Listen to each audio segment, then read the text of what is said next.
दोस्तों एक normal office boy जिसके पास अपनी दुनिया में कोई भी सुपर पावर नहीं थी, फिर एक दिन ऐसा होता है कि इसको समन करके दूसरी दुनिया में बुलाया जाता है, जिधर सिस्टम के एरर की वजह से इसको इस दुनिया में भी कोई सुपर पावर नहीं मिलती। जिसको देखते हुए किंग ये फैसला कर लेता है कि इसको डेमन के पास छुड़वा दिया जाए, लेकिन ये लड़का इन डेमन्स को मार देता है, जिसके बाद सिस्टम रिबूट होता है और इसको लेवल 2 की चीट सुपर पावर्स मिल जाती हैं। जिसके बाद ये लड़का सबसे स्ट्रॉन्गेस्ट एडवेंचर बनकर बुरे डेमन से ह्यूमंस को बचाता है। और फिर दोस्तों ये एनिमी स्टार्ट होता है बोनांजो नाम के किसी एक लड़के से, जो कि अपनी दुनिया में साफ दिल रखने वाला एक ऐसा इंसान था जो चाहता था कि डेमी ह्यूमंस और इंसान एक साथ मिलकर रहें। लेकिन इसकी दुनिया में लोग डेमी ह्यूमंस को पसंद नहीं करते थे, जिसकी वजह से ये लोग इनको मारते, टॉर्चर करते और अपने से नीचे समझते थे। एक दिन ऐसा होता है कि बोनांजो को किंग के ऑर्डर्स के मुताबिक इसको समन करके काइलोड किंगडम में बुलाया जाता है। इधर जब इसकी आंख खुलती है तो किंग के मैजिशियन इसको वेलकम करते हैं और इसको बताते हैं कि हमने आपको काइलोड किंगडम को डार्क आर्मी से बचाने के लिए समन किया है, जिसकी वजह से हम आपको इस किंगडम का हीरो बनाना चाहते हैं। लेकिन इससे पहले आपको अपने हाथ इस बॉल पे रखने होंगे। पहले तो बोनांजो थोड़ा बहुत हिचकिचाता है, लेकिन जब इसके हाथ क्रिस्टल बॉल पे रखे जाते हैं तो उसका स्टेटस एक नॉर्मल ह्यूमन की तरह शो कर रहा था। इसकी वजह से ये मैजिशियन सोचने लगते हैं कि लगता है कि हमने दोबारा से एक गलत आदमी को उठा लिया। और फिर पीछे से शोर मचना शुरू हो जाता है कि लगता है कि हमें हमारा हीरो मिल गया है। जिसके बाद इस हीरो और बोनांजो को किंग के सामने पेश किया जाता है। किंग हीरो को देखकर तो काफी खुश होता है, लेकिन बोनांजो को देखकर अजीब सा चेहरा बना लेता है। और फिर किंग अपनी गलतियों को छुपाने के लिए बोनांजो को डेलवेजा फॉरेस्ट छुड़वा देता है। फिर इसको एक गाड़ी में डालकर डेलवेजा फॉरेस्ट की तरफ रवाना कर दिया जाता है। रास्ते में बोनांजो को किंग की कही हुई बात याद आती है, क्योंकि जब बोनांजो किंग से मिलता है और उसको अपनी दुनिया में वापस से छुड़वाने को बोलता है, किंग का असिस्टेंट इसको इनकार कर देता है। कहता है कि ऐसा नहीं हो सकता, क्योंकि जिस रास्ते से हमने तुम्हें समन किया है वो अब बंद हो गया है। इसके बाद किंग ये फैसला लेता है कि तुम अपनी बाकी सारी जिंदगी डेलवेजा फॉरेस्ट में गुजारोगे। और फिर डेलवेजा फॉरेस्ट में पहुंचने के बाद ये राइडर इसको किंग की तरफ से दिया गया हुआ एक बैग देता है। इसके अंदर एक टाइम में काफी ज्यादा आइटम स्टोर किए जा सकते थे। और जाते जाते ये राइडर इसको वार्न करके जाता है, कहता है कि जितनी जल्दी हो सके इस फॉरेस्ट से दूर भाग जाओ, क्योंकि ये डार्क आर्मी की टेरिटरी के अंदर आता है। ये कहने के बाद राइडर यहाँ से चला जाता है। राइडर के जाने के बाद बोनांजो सोचने लगता है कि अब यहाँ पे क्या किया जाए। और फिर बोनांजो अपने बैग को चेक करने लगता है कि इसके अंदर कौन कौन से आइटम पड़े हुए हैं, जिसके अंदर से बोनांजो को एक काफी सस्ती सी आयरन स्वॉर्ड भी मिलती है। इसके बाद बोनांजो इस आयरन स्वॉर्ड को निकाल लेता है और देखने लगता है, लेकिन पीछे से कुछ स्लाइम फॉरेस्ट से निकलकर बोनांजो पे हमला कर देते हैं। बोनांजो इन सारे अटैक्स को इजीली डॉज करते हुए इन स्लाइम्स को मार देता है। जिसके बाद बोनांजो की तलवार टूट जाती है, लेकिन इनसे बोनांजो का लेवल रीच होकर लेवल 2 पे चला जाता है। जिसके बाद बोनांजो की स्किल्स और एबिलिटी इन्फिनिटी हो जाती हैं। मगर जब बोनांजो अपना स्टेटस चेक करता है तो इसके स्टेटस सारे इन्फिनिटी शो कर रहे थे। इसको देखकर बोनांजो एक टाइम के लिए सोचने लगता है कि अबे ये क्या है, ये कौन सा नंबर है।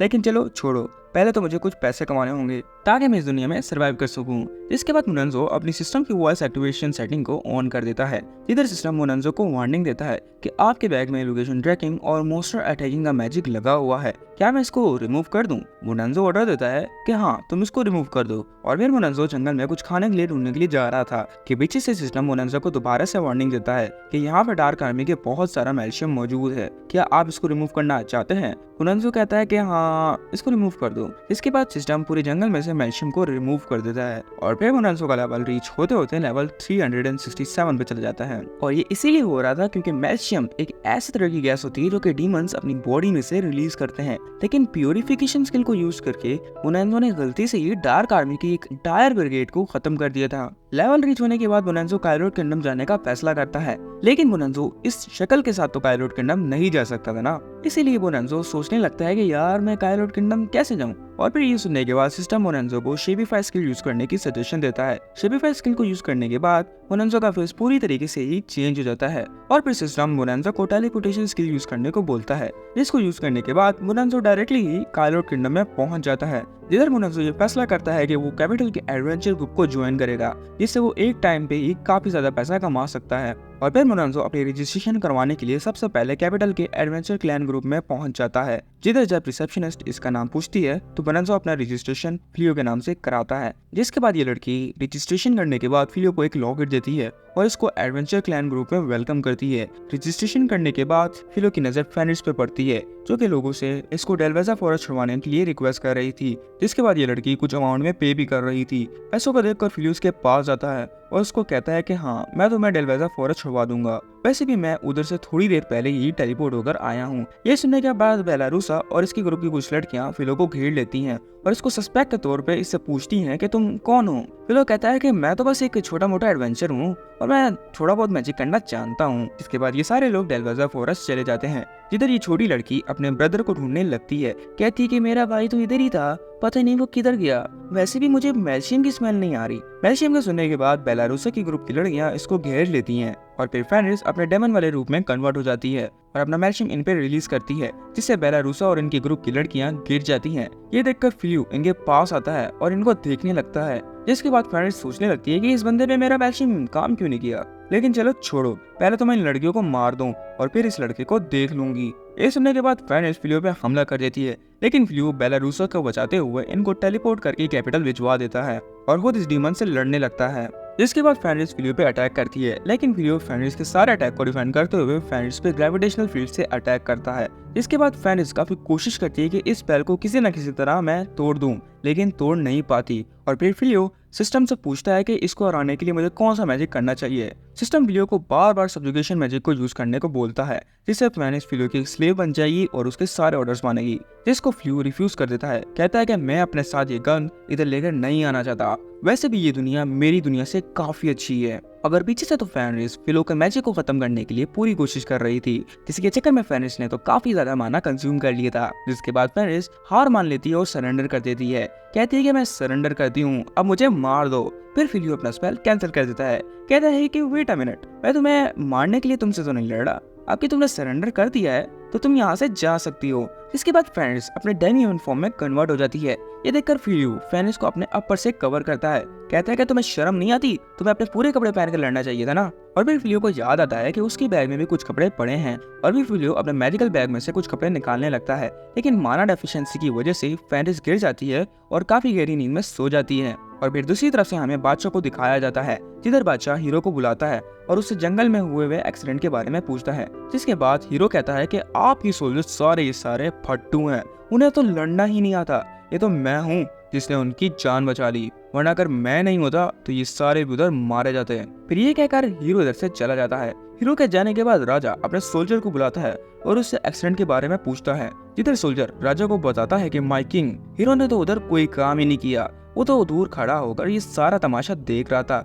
और जब हम पे हमला हुआ तो हीरो उधर से भागने वाला पहला इंसान था। ये सुनकर बादशाह भी परेशान हो जाता है और सोचने लगता है कि अब मैं इस हीरो का क्या करूं। और फिर फेनिस के उठने के बाद फेनिस टेंट से निकलती है और फ्लू से इसको हीलिंग करने के बारे में पूछती है, जिधर फ्लू कहता है कि हाँ, जब तुम सो रही थी तो मैंने ही तुमको हीलिंग मैजिक करके ठीक कर दिया। जिसके बाद फेनिस फ्लू से इसको ना मारने की वजह पूछती है, जिसके जवाब में फ्लू इसको बताता है कि मुझे लड़ना अच्छा नहीं लगता और वैसे भी मैं कोशिश करता हूँ कि मैं ना ही लड़ूं। फिर फेनिस फ्लू को अपना मास्टर बनाने की रिक्वेस्ट करती है। फ्लू कहता है कि मैं तो किसी को भी अपना स्लेव नहीं बनाना चाहता और वैसे भी मुझे किसी का भी मास्टर बनने का शौक नहीं है, तुम वैसे भी ठीक हो गई हो तो तुम यहाँ से जा सकती हो। जिसके बाद फेनिस पागल हो जाती है, कहती है कि अगर आप मेरे मास्टर नहीं बनोगे तो मैं अपनी जान खुद ले लूंगी। इसके बाद फिलो को मजबूरन ही फेनिस का मास्टर बनना पड़ता है और फिर फिलो फेनिस को अपना रियल फेस दिखाता है और उसको अपनी सारी स्टोरी शुरू से बताता है। जिसको सुनने के बाद फेनिस फिलो से कहती है कि मुझे फर्क नहीं पड़ता, वैसे भी हम लुपिनस जब एक दफा किसी को अपना मास्टर बना लेते हैं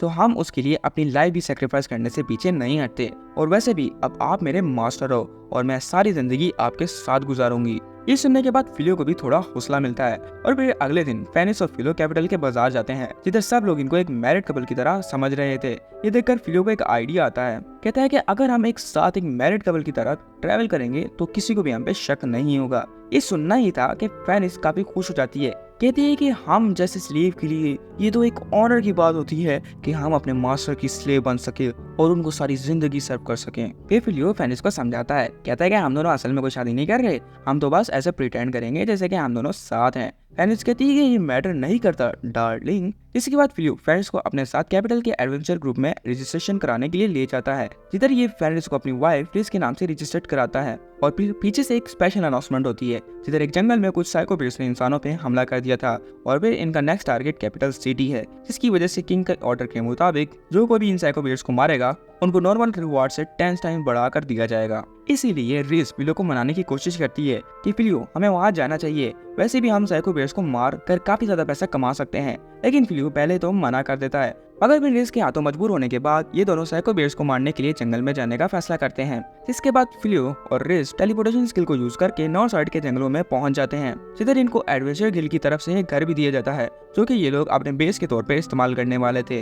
इधर पहुंचने के बाद इनको एक जंगल में से किसी लड़की की चीखने की आवाज आती है, और जब ये दोनों उधर जाकर देखते हैं तो वो ही 4 लड़कियां जिनको फिलो ने पहले बचाया था साइको बियर्स से लड़ रही थी। जिधर साइको बियर्स इन लड़कियों पे हमला कर देते हैं, लेकिन फिलो अपनी लाइटनिंग मैजिक को यूज करते हुए इन साइको बियर्स को मार देता है, और दूसरी तरफ से रिस भी इनमें से एक साइको बियर को मार देती है। जिसके बाद बेलारूसा फिलियो के पास आती है और इनकी जान बचाने के लिए फिलियो को थैंक्स बोलती है, और वह फिलियो से रिस के बारे में पूछती है कि यह कौन लड़की है। इधर फिलियो रिस की असलियत छुपाते हुए इनको बताता है कि ये तो मेरी एक ट्रैवल पार्टनर है। ये सुनकर रिस काफी गुस्से में आ जाती है, और फिर पीछे से एक जायंट साइको बियर जंगल में से निकलता है और इन पे हमला कर देता है। लेकिन जब वो रिस को देखता है तो वो डर के मारे बेहोश हो जाता है और सरेंडर कर देता है। इसके बाद रिस फिलियो से काफी इसरार करती है कि क्या हम इसको अपना पेट बना लें, वैसे भी ये काफी वफादार जानवर होते हैं। इधर फिलियो मान जाता है और प्रीशेफिफाई स्किल और ह्यूमन प्रोडक्शन स्किल को यूज करके इसको एक छोटे रैबिट में कन्वर्ट कर देता है। बियर के रैबिट में कन्वर्ट होने के बाद ये दोनों इसका नाम साइबे रखते हैं, और फिर फिलियो इन सब को अपने घर ले जाता है, जिधर ये लड़कियां अपना इंट्रोडक्शन करवाती हैं, जिसमें से ये लड़की बेलारूसा, ये ब्लॉसम, ये बेलरी और ये बेलोना है। इंट्रोडक्शन करवाने के बाद ये लड़कियां फिलियो की फाइटिंग स्किल को देखते हुए काफी इंप्रेस होती हैं और फिलियो से रिक्वेस्ट करने लगती हैं कि हमें भी आप इस जैसी ट्रेनिंग दो। ट्रेनिंग का सुनकर रिस जेलिसी के मारे इनको मारने ही लगती है, लेकिन फिलियो रिस को देख लेता है। इसको देखने के बाद फिलियो दोबारा से रिस का इंट्रोडक्शन करवाता है, लेकिन इस बार अपने ट्रैवल पार्टनर की बजाय एज अ वाइफ के तौर पे। वाइफ का सुनकर रिस अपनी एक्चुअल स्टेट में वापस से आ जाती है और कहती है कि डार्लिंग आप इनको ट्रेनिंग क्यों नहीं देते, वैसे भी ये इधर रह सकती हैं और साथ साथ ट्रेनिंग भी करती रहेंगी। वैसे भी हमारे पास बहुत सारे रूम हैं, तो हम एक रूम शेयर कर लेते हैं और बाकी के रूम इनको दे देते हैं, तो बस आप इनको ट्रेनिंग कल से कराना शुरू कर दो। ये सुनने के बाद फिलियो इनको ट्रेनिंग देने के लिए मान जाता है, और फिर हमें द डार्क आर्मी के रूलर द डार्क वन को दिखाया जाता है, जिधर इसकी वफादार सोल्जर उलिमिनस डार्क वन को जंगल में हुए एक्सीडेंट के बारे में बताती है। कहती है कि हमारे सोर्सेज के मुताबिक जंगल में हमारी इंटायर ब्रिगेड को खत्म करने वाला एक ही इंसान है। जिसके बाद डार्क वन ये ऑर्डर देता है कि इस इंसान को मेरे सामने ढूंढकर हर हाल में लाओ, मैं खुद उसको देखूंगा। फिर नेक्स्ट डे फिलियो उठता है और रिस इसके सामने खड़ी थी, जिसको देखकर फिलियो भी डर जाता है। कहता है कि रिस क्या हुआ। रिस कहती है कि अब हम दोनों एक मैरिड कपल की तरह हैं, तो हमें एक साथ टाइम स्पेंड करना चाहिए ना, जिसे फिलियो मना कर देता है। कहता है कि हमें थोड़ा सा इसको टाइम देना चाहिए, वैसे भी प्यार फीलिंग से होता है ना कि मजबूरी से। जिसके बाद फिलियो और रिस बेलारूस और बाकी लड़कियों को ट्रेनिंग करवाने के लिए एक मॉन्स्टर से फाइट करवाते हैं, जिधर ये दोनों इनकी फिजिकल एबिलिटीज और फाइटिंग स्किल्स को चेक करते हैं। लेकिन ये फाइटिंग स्किल को देखकर फिलियो भी एक टाइम के लिए सोचने लगता है कि यार अब मुझे इनसे काफी ज्यादा मेहनत करवानी पड़ेगी। इसके बाद रिस इधर आती है और इनको बताती है कि खाना तैयार है, आके खा लो। फिर ये लोग खाना खाने के लिए चले जाते हैं, जिधर रिस ने इनके लिए कच्चे मीट को काट कर सर्व किया हुआ था। इसको देखकर फिलियो रिस से पूछता है कि रिस क्या तुम्हें इसको थोड़ा बहुत नहीं करना चाहिए था। रिस कहती है कि ठीक तो है, क्या कमी है। अब ऐसा जवाब मिलने पर बेलारूसा और फिलियो उठकर मीट को ग्रिल करने लगते हैं और फिर इनको सर्व करते हैं। ये देखकर रिस थोड़ी सी जेलस हो जाती है, लेकिन फिलियो रिस से कहता है कि ये सैलेड ट्राई करो, ये मैंने बनाई है। इस सैलेड को ट्राई करने के बाद रिस सोचती है कि ये तो कितने मजे का है, और फिर फिलियो रिस को मीट भी ट्राई करने को बोलता है। जिसके बाद रिस सलाद के साथ साथ मीट भी ट्राई करती है और सोचती है कि मीट के साथ तो सलाद का मजा अलग ही लग रहा है। और फिर रिस ये सब कुछ खाने के बाद सोचती है कि अब वो भी कुकिंग सीखेगी। जिसके बाद फिलियो और रिस कैपिटल के एडवेंचर क्लैन ग्रुप में चले जाते हैं, जिधर फिलियो और रिस की मुलाकात एडवेंचर क्लैन ग्रुप के ओनर से होती है। पीछे से रिस एक बहाना बनाकर यहाँ से चली जाती है, कहती है कि मुझे थोड़ा सा सिटी में काम है, तो मैं बस अभी आती हूँ। रिस के जाने के बाद लियो फिलियो को अपने साथ ले जाता है, जिधर ये फिलियो को किंग के ऑर्डर्स के मुताबिक हीरो का स्पेशल लाइट बनने की ऑफर देता है, जिसमें फिलियो को कैसल में एक बहुत बड़ा सा रूम, बहुत सारा पैसा और काफी ज्यादा शान शौकत की जिंदगी गुजारने का मौका मिलेगा। लेकिन फिलियो इस ऑफर को रिफ्यूज कर देता है, क्योंकि फिलियो नहीं चाहता था कि वो डार्क आर्मी या ह्यूमंस की तरफ से ये जंग लड़े। लियो की ऑफर को रिजेक्ट करने के बाद फिलियो बाहर निकल कर आता है, जिधर इसकी नजर रिस पे पड़ती है।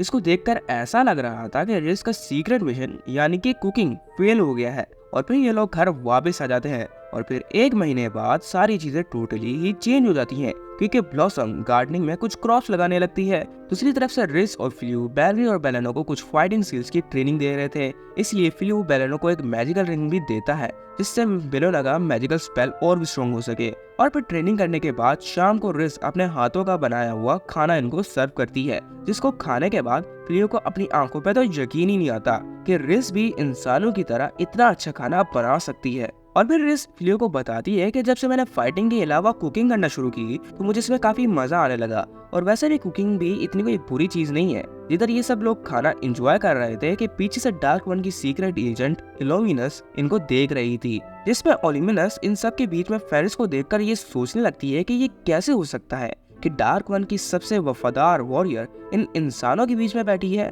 इसके बाद इल्यूमिनस यहाँ से जाने लगती है, लेकिन पीछे से रेस इल्यूमिनस को पकड़ लेती है और फिर रेस इल्यूमिनस को फ्लियो से मिलवाती है। फ्लियो से मिलवाने के बाद रेस इल्यूमिनस से इधर आने की वजह पूछती है। फिर इल्यूमिनस इनको बताती है कि मैं तो बस इस एरिया को चेक कर रही थी क्योंकि यहाँ पे मुझे कोई भी मैजिकल बीस्ट नहीं दिखा। फ्लियो इल्यूमिनस को बताता है कि हाँ तुम सही कह रही हो, यहाँ पे अभी कोई भी मैजिकल बीस्ट नहीं है क्योंकि मैंने प्यूरिफिकेशन स्किल को यूज करके जंगल को साफ कर दिया है। ये सुनने के बाद इल्यूमिनस को एक झटका लगता है और वो फ्लियो से कहती है कि क्या वो तुम थे जिसने प्यूरिफिकेशन मैजिक किया था, जिससे डार्क आर्मी की एक एंटायर ब्रिगेड खत्म हो गई थी। और फिर इल्यूमिनस इन सब के बारे में रिस से पूछती है क्योंकि इस हमले में रिस का भाई भी मारा गया था, लेकिन रिस इल्यूमिनस को चुप करवा देती है और इल्यूमिनस को यहाँ से जाने को बोलती है। और इल्यूमिनस के जाने से पहले रिस इल्यूमिनस को वार्न करती है, कहती है कि अब यहाँ पे कभी भी वापस नहीं आना क्योंकि अब से फिलो मेरा हस्बैंड है और मैं उसके साथ सारी जिंदगी गुजारूंगी। ये सुनने के बाद इल्यूमिनस फिलो के बारे में सोचने लगती है कि ये बंदा हमारे लिए फ्यूचर में मुश्किल ना बन सके, जिसकी वजह से इल्यूमिनस फिलो को ड्यूल करने को मजबूर करती है ताकि वो फिलो की पावर्स चेक कर सके। फिलो भी इस डील को एक्सेप्ट कर लेता है और फिर इल्यूमिनस और फिलो की एक छोटी सी फाइट होती है जिसमें इल्यूमिनस फिलो पे हमला करती है, लेकिन फिलो इन सारे अटैक्स को डिफेंड करते हुए इल्यूमिनस को अपने मैजिकल रोप से पकड़ लेता है, जिसके बाद इल्यूमिनस सरेंडर कर देती है और यहाँ से चले जाती है। और नेक्स्ट डे फिलो रिस की सारी सच्चाई लड़कियों को बता देता है। इसको सुनने के बाद ये सारी लड़कियां रिस को माफ कर देती हैं और कहती हैं कि ये तो हमारे लिए एक अच्छा ही होगा क्योंकि अब हम एक इंसान के साथ साथ एक डेमन से भी ट्रेनिंग लेंगे, इससे हमारी स्किल्स और भी बढ़ जाएंगी। इसके बाद रिस को बाहर से एक आवाज सुनाई देती है जिधर इल्यूमिनस काफी ज्यादा ड्रैगन्स को लेकर फिलो पे हमला करने के लिए आ रही थी। ड्रैगन्स को देखकर फिलो कहता है कि रियल ड्रैगन्स, क्या बात है। ये सुनने के बाद रिस फिलियो से पूछती है कि क्या तुम्हारी दुनिया में पहले ड्रैगन्स नहीं थे। फिर फिलियो रिस को बताता है कि मेरी दुनिया में ड्रैगन्स तो थे लेकिन मैंने उनको देखा नहीं था। इसके बाद फिलियो इन ड्रैगन्स पे अपने लाइटिंग बॉल से हमला कर देता है, इससे मेजॉरिटी ड्रैगन्स मर जाते हैं और बाकी सारे भाग जाते हैं। ये देखकर इल्यूमिनस सोचती है कि ये ड्रैगन्स तो डार्क वन के सबसे स्ट्रॉन्गेस्ट डीमंस में से एक थे, इसको इसने एक ही झटके में मार दिया। और फिर इल्यूमिनस भी यहाँ से 9-11 होने में कामयाब हो जाती है। जिसके बाद ब्लॉसम कहती है कि काश मैं भी इन ड्रैगन्स को मार पाती, जिससे मेरे पास भी ड्रैगन स्लेयर का टाइटल आ जाता। ये सुनने के बाद फिलियो ब्लॉसम से अपने शोवल को इन ड्रैगन्स पे मारने का बोलता है और फिर ब्लॉसम ये शोवल्स इन ड्रैगन पे फेंकती है, जिसके बाद फिलियो अपने मैजिक को यूज करते हुए इस शोवल की स्पीड बढ़ा देता है, जिससे शोवल ड्रैगन्स को एक ही वार में मार देता है। ड्रैगन के मरने के बाद ब्लॉसम को ड्रैगन स्लेयर का टाइटल भी मिल जाता है, जिससे ये लोग भी काफी खुश होते हैं। लेकिन पीछे से तो डार्क वन भी अपने मैजिकल बॉल से ये सब कुछ देख रहा था, जिसके बाद डार्क वन फिलियो से खुद मिलने का फैसला करता है। अगले दिन उठकर फिलियो सबसे पहले अपने घर के बाहर एक सेफ्टी शील्ड लगा देता है, जिससे इल्यूमिनस के कंटिन्यूस अटैक से बचा जा सके। लेकिन बेलारूसा, पैलरी और बेलानो को तो ऐसा लग रहा था कोई काम ही नहीं था, क्योंकि जिस तरह ये ब्लॉसम के ड्रैगन स्लेयर के टाइटल और स्टेट्स को देख रही थी और अंदर ही अंदर जेलसी के मारे जल रही थी और सोच रही थी कि काश ये टाइटल हमें मिल जाता। इसी वजह से ब्लॉसम जेलसी के मारे उठकर यहाँ से जाने लगती है और बहाना बनाने लगती है कि मैं मॉन्स्टर को हंट करने जा रही हूँ। जिधर पूरे रास्ते में बेलारूसा यही सोच रही थी कि काश उसको ये ड्रैगन स्लेयर का टाइटल मिल जाता, जिससे उसके घर वाले, फादर, मदर काफी खुश होते। लेकिन पीछे से बेलारूसा को एक आवाज सुनाई देती है जो ठीक जंगलों में से आ रही थी, और जब बेलारूसा पीछे मुड़कर देखती है तो इधर डार्क वन आ जाता है, जिसको देखकर बेलारूसा डर जाती है। और फिर डार्क वन बेलारूसा से अपना एक ओल्ड फ्रेंड के बारे में पूछने लगता है, जिधर बेलारूसा डार्क वन से पूछती है कि तुम्हारा ओल्ड फ्रेंड कौन है, क्या वो रिस है या सर फिलियो। डार्क वन फ्रेंड इसका नाम लेता है, जिसके बाद बेलारूसा अपनी स्वॉर्ड निकालकर डार्क वन पे तान लेती है और इससे इधर आने की वजह पूछती है, जिधर डार्क वन फ्रेंड से मिलने के बहाना बनाता है, कहता है कि मैं तो बस फेनिस से मिलने आया हूँ। लेकिन फेनिस के ना मिलने पे डार्क वन यहाँ से जाने लगता है, लेकिन जाते जाते बेलारूसा इससे इसका नाम पूछती है, जिधर डार्क वन अपना नाम गुज़ैल बताता है। डार्क वन के जाने के बाद फ्लियो और रिस भी इधर आ जाते हैं और बेलारूसा से उसकी खैरियत पूछते हैं, जिधर बेलारूसा कहती है कि हाँ मैं तो ठीक हूँ, लेकिन क्या हुआ है। फिर फ्लियो और रिस बेलारूसा को बताते हैं कि हम पीछे से तुम्हें देख रहे थे कि तुम एक बंदे से बात कर रही हो, जिधर मेरा सिस्टम ने मुझे ये नोटिफाई करके बताया कि वो तो डार्क वन है। ये सुनने के बाद बेलारूसा डर के मारे अपने मरने की दुआएं कर रही थी। सोचती है कि क्या मैंने सच में डार्क वन की गर्दन पे अपनी तलवार रखी, अब तो मैं पक्की मारी जाऊंगी यार। लेकिन रिस और फ्लियो उसको समझाते हैं कि ऐसा कुछ भी नहीं है, तुम्हें कुछ नहीं होगा। लेकिन गुज़ैल सुबह उठकर जल्दी से इधर आ जाता है, जिसको रिस और फ्लियो वेलकम करते हैं और उससे यहाँ आने की वजह पूछते हैं। गुज़ैल इनको बताता है कि मैं तो यहाँ बस तुम्हें एक ऑफर देने के लिए आया हूँ। इधर गुज़ैल भी किंग की तरफ से फ्लियो को एक डार्क आर्मी को ज्वाइन करने की ऑफर देता है, जिसको फ्लियो साफ साफ इनकार कर देता है। कहता है कि मैं नहीं चाहता कि मैं ह्यूमंस और डेमंस दोनों की तरफ से लड़ूं, जिसकी वजह से दोनों कंट्रीज के बीच में एक कॉन्फ्लिक्ट पैदा हो जाए। इस सुनने के बाद गुज़ैल यहाँ से जाने लगता है। कहता है कि मैं तब तक तुम्हें मनाने की कोशिश करूंगा जब तक तुम मेरे साथ नहीं मिल जाते। जिसके बाद गुज़ैल इधर से चला जाता है, लेकिन गुज़ैल फिर भी पास नहीं आता और फ्लियो को मनाने के लिए हर रोज उसके दरवाजे पे आ जाता था। लेकिन इसको देखकर बेलारूसा डर के मारे गुज़ैल से दूर भागने लगती थी। और फिर एक दिन किंग के सोल्जर्स गुज़ैल को इसी तरह देख लेते हैं और ये सारी सिचुएशन किंग को जाकर बताते हैं। जिसके बाद किंग ये ऑर्डर देता है कि जाकर उस एडवेंचरर को बोलो कि या तो वो हमारा साथ दे और हमारे साथ मिलकर डार्क आर्मी से फाइट करे, वरना एक गद्दार के तौर पर मरने के लिए तैयार हो जाए। फिर अगले दिन फ्लियो रिस को अपने हाथ की बनाई हुई ड्रैगन शील्ड दिखा रहा था।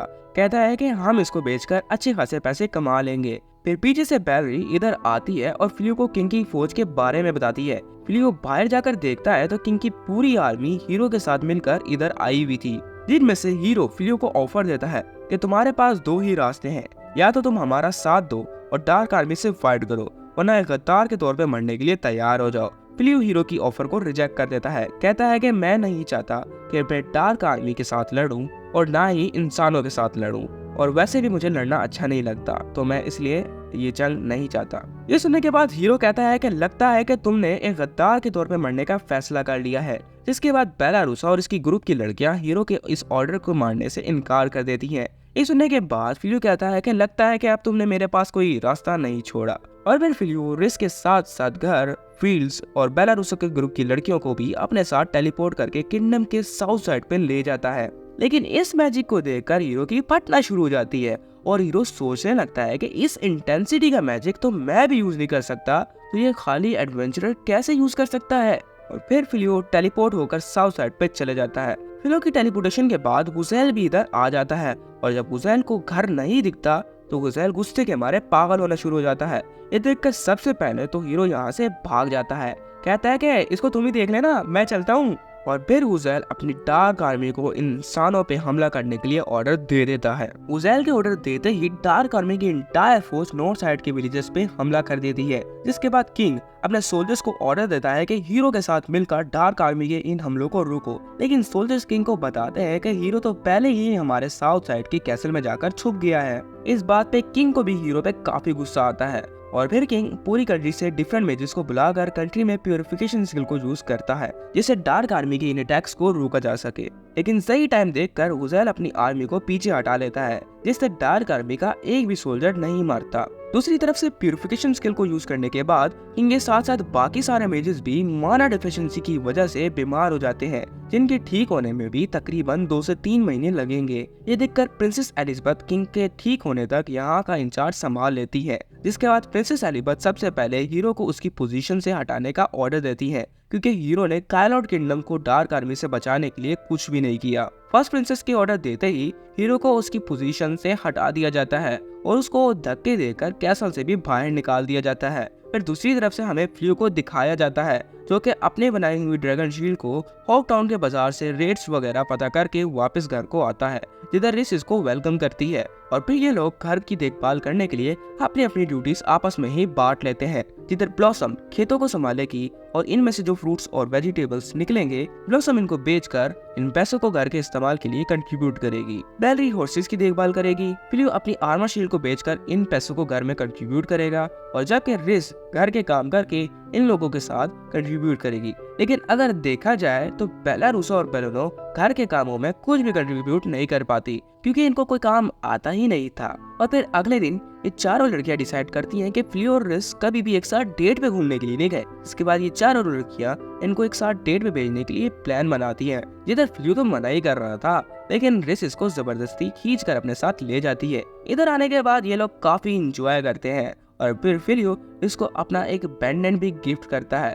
इसको देखकर रिस काफी खुश होती है और इस पेंडेंट को लेकर रिस घर ले आती है, जिधर रिस इस पेंडेंट को देखकर मन ही मन में काफी खुश हो रही थी। और फिर रात को रिस फ्लियो के पास आकर सो जाती है, जिसको देखकर फ्लियो भी अंदर ही अंदर काफी खुश होता है। और फिर हमें पीछे से हीरो को दिखाया जाता है जो कि रॉयल किंगडम के ट्रेजर को चोरी कर रहा था। सोना चोरी करते वक्त हीरो को दीवार में से एक अजीब सी आवाज सुनाई देती है, जिसके बाद हीरो इसको चेक करने के लिए जाता है, जिधर डीजिन हया इसको सीक्रेट रूम में ले जाती है। और फिर हया इसको पत्थर में से इस तलवार को निकालने के लिए बोलती है, जिसके बदले में हया इसकी कोई सी भी 3 विशेष पूरी करने का वादा करती है। विशेष का सुनकर हीरो इस पत्थर में से तलवार निकाल देता है। इसके बाद एक बहुत बड़ा धमाका होता है और फिर हया इस तलवार में से निकलती है और अपना इंट्रोडक्शन एज अ टीजेंट के तौर पे करवाती है। जिसके बाद हया इससे इसकी कोई भी 3 विशेष का पूछती है, जिधर हीरो फ्लियो से जेलसी के मारे फ्लियो को मारने की विश करता है। और फिर प्रिंसेस एलिजाबेथ गांव की एक ओल्ड लेडी को लेकर आई हुई थी,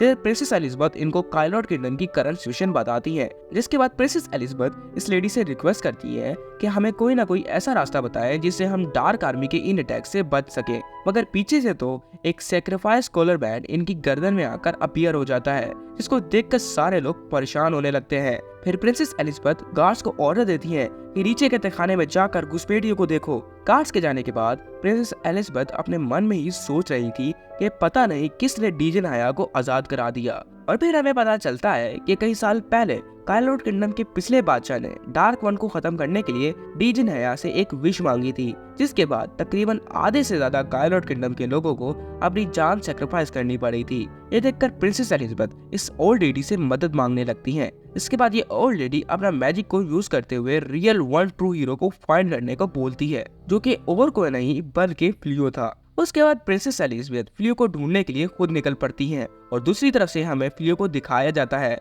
जो कि अपनी ड्रैगन शील्ड को बेचने के लिए एक मर्चेंट के पास आया हुआ था। इस शील्ड को देखते हुए मर्चेंट फ्लियो से इसकी तमाम शील्ड को खरीदने का एग्रीमेंट करता है, जिधर फ्लियो इस शील्ड को अच्छे दामों में बेचकर निकलता है और फिर बेलारूसा और रिस के साथ घर जाने लगता है कि पीछे से हया भी इधर आ जाती है और फ्लियो से उसका नाम पूछती है। जिसके बाद फ्लियो कहता है कि हाँ मैं ही फ्लियो हूँ, तो आपको मेरे से क्या काम है। जिसके बाद हया फ्लियो पे हमला कर देती है, लेकिन रिस फ्लियो के सामने आ जाती है, जिससे रिस काफी जख्मी हो जाती है। ये देखकर बेलारूसा और फ्लियो रिस के पास आते हैं और फ्लियो रिस को हील करने लगता है, लेकिन जख्म गहरे होने की वजह से हीलिंग कैंसिल हो जाती है। जिसके बाद हया अपने लाइटनिंग मैजिक से अटैक करती है, लेकिन इस अटैक से फ्लियो को कुछ भी नहीं होता। मगर इस अटैक की वजह से फ्लियो के सिस्टम ने डीजन की सारी पावर्स अब्सॉर्ब कर ली थी, जिसकी वजह से अब फ्लियो भी डीजन की तरह पावर्स को यूज कर सकता था।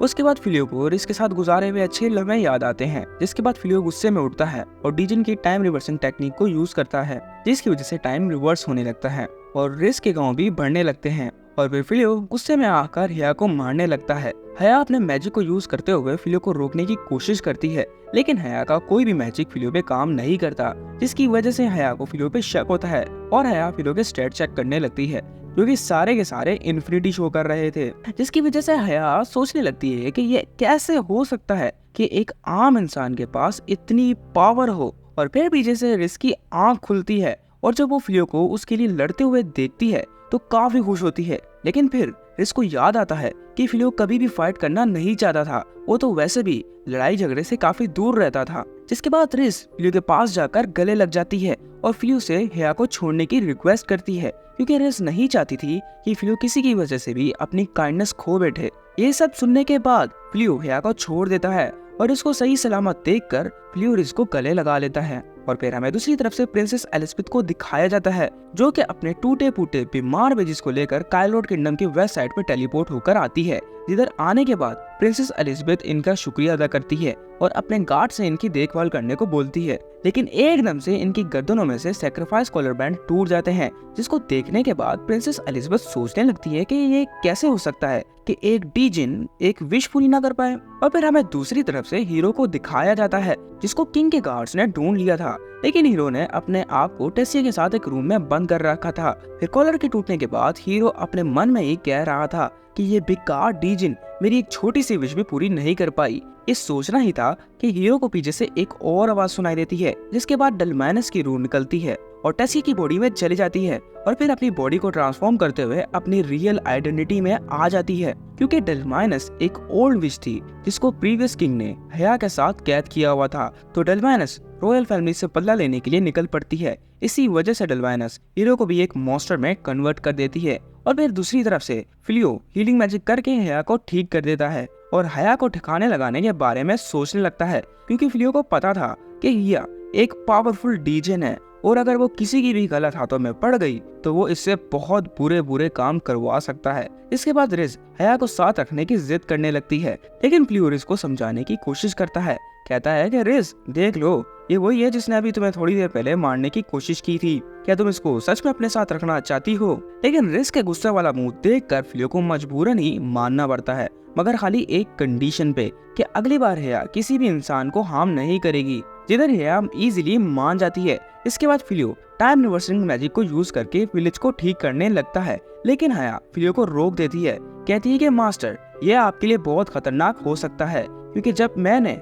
आपके स्टेट्स देखे तो वो सारे इन्फिनिटी थे। इसी वजह से आप डीजिन का ये मैजिक यूज कर पाए, लेकिन हम डीजिन भी ये मैजिक ज्यादा देर तक यूज नहीं कर सकते। इससे हमारी जान का भी खतरा होता है, और वैसे भी ये मैजिक छोटी मोटी चीजों पे होता है, और अगर आप ये मैजिक इतने बड़े लार्ज स्केल पे करेंगे तो आपके साथ भी बहुत बुरा हो सकता है। इसके बाद फिलियो रुक जाता है और रिस्टोरेशन मैजिक यूज करके इन सब चीजों को ठीक कर देता है। और फिर इसके बाद फिलियो हया को घर ले जाता है और बाकी सबसे मिलवाता है। डीजिन को देखकर ये सारी डर जाती हैं, लेकिन फिलियो सोचता है कि टाइम के साथ साथ ये लोग हया के साथ रहने में एडजस्ट हो जाएंगी। और फिर रात को रिज फिलियो के पास आती है और उसको आज इतना पावरफुल देखकर रिज फिलियो से पूछती है क्या वो इस दुनिया को छोड़कर जाना चाहता है, क्योंकि डीजिन के मुताबिक फिलियो हर तरह का मैजिक कर सकता है, तो वो समनिंग मैजिक करके अपने आप को अपनी दुनिया में भी वापस भेज सकता है, जिसको फिलियो साफ साफ इनकार कर देता है। कहता है कि नहीं, ऐसा नहीं होने वाला, वैसे भी वो दुनिया डेमी ह्यूमंस के लिए बहुत बुरी है, इसीलिए मैं तुम्हारे साथ इस दुनिया में अपनी बाकी सारी जिंदगी गुजारूंगा। ये कहने के बाद फिलियो रिज से अपनी मोहब्बत का भी इजहार कर देता है और एक मैरिड कपल की तरह रहने का फैसला करता है, जिधर रिज फिलियो को बताती है कि मैंने तो पहले ही आपको अपना हस्बैंड बना लिया था। ये सुनने के बाद फिलियो रिज को किस करता है, लेकिन पीछे से तो हया इधर आ जाती है, जिसको देखकर रिज कहती है कि तुम्हें शर्म नहीं आती कि तुम कैसे किसी की प्राइवेट रूम में ऐसे ही घुस सकती हो। लेकिन हया कहती है कि फिलियो, आज से आप मेरे मास्टर हैं और ये मेरी ड्यूटी बनती है कि आप प्रोटेक्ट रहें। जिसके बाद कुछ थिंग्स कॉम्प्लिकेटेड हो जाती हैं, लेकिन चलो छोड़ो, हमें क्या। And it haunts me somewhere much deeper. Anxiety filling up every space, no privacy. And silently it could build and build until you finally see, whoa.